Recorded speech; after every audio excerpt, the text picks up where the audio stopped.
Okay. Curious about the number of oppositions in my chart.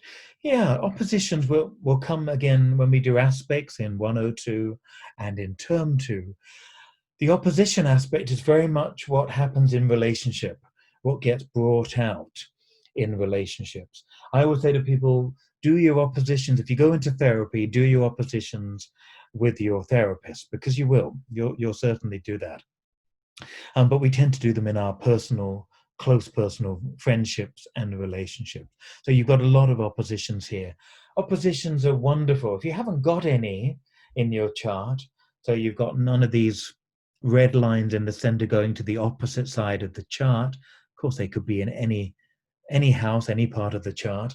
But if you haven't got any, often it's difficult to see the other person's perspective. Often it's difficult to have a take on the other point of view, how other people might see you as well. When you've got lots of oppositions in your chart, you're often forced to work with others, to see their side, to have to negotiate that a lot. So in Della's chart, we've got a lot of oppositions between planets in Sagittarius and planets in Gemini. So there's a lot, as we've just seen with Mylene's chart.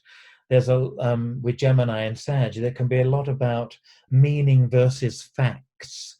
A lot of how do I get the bigger essence of life, ask the big questions, Sagittarius, versus I just want to know the information. I just want to connect you to, give you the phone number, and you can be off chatting.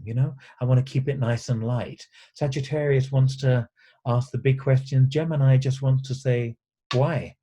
Why is that? Oh, okay. I'll learn that. I'll put that in my memory bank and put it together in some way. So a lot of the relationship issues in Della's life may have been about meaning, about going further, asking the big questions, versus people that maybe wanted to be less deep, maybe less provocative in that way, but really just curious rather than looking for the meaning. But having Sag and Gemini strong in the chart talks about the big student-teacher dynamic. Gemini is the eternal curious student, always curious about life, always wants to be interested in things. Sagittarius is the teacher stroke preacher, always wanting to take that information and sell it, promote it, teach it, find something deeper. So